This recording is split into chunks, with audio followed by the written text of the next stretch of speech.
hapon sa lahat. Ako si Nathan Cruz. Ngayon, ang araw na ito, magluluto ako ng pork machado. Una, sisimulan na natin ng pork. Inarinate ko na ito overnight ng toyo at kalamansi. Pero hindi na napakita. Pero mas maganda na nakamarinate siya overnight para mas kumapit yung lasa.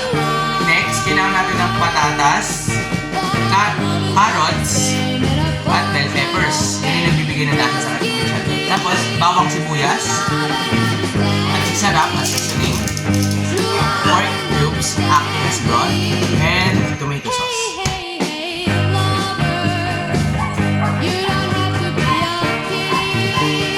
Una magsisimula tayo sa paghiwa ng bawang at sibuyas. Siguraduhin na maganda ang pagkakahiwa sa sibuyas para mas madali itong gisahin.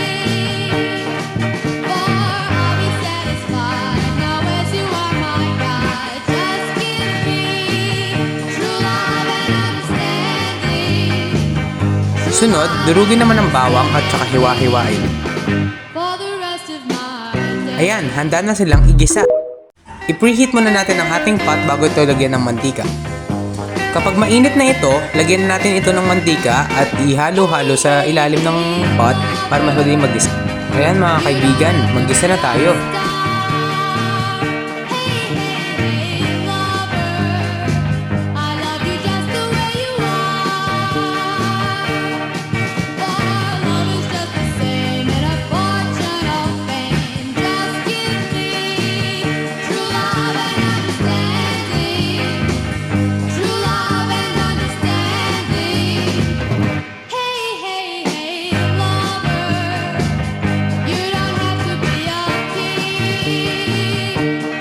Tapos, mag-isa ng bawang at sibuyas, ihalo na natin ang baboy at igisa ito ng maayos para kumapit ang lasa.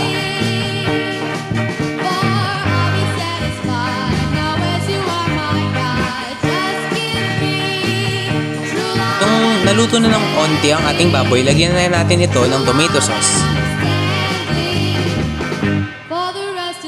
Lagyan rin natin ito ng tubig para hindi lumapot ng masyado.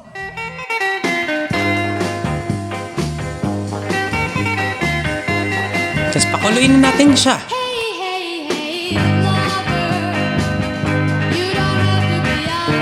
Pag kumulo na yung ating niluluto, lagyan na natin ito ng pork cubes para humalo ang lasa at mas maging porky pa ito. Pwede natin ihalo mamaya ang ating ibang ingredient. Ngayong kumulo na ito at medyo malambot na ang ating baboy, pwede natin ihalo ang ating mga carrots, bell peppers at patatas.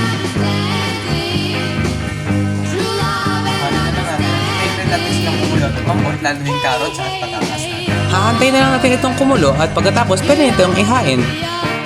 Ayan, kumulo na siya. Pwede na natin siya kainin.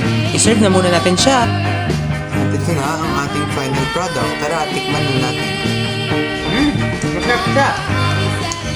Ito yung mga gulay na masarap. Dami na. Maraming salamat po sa panonood.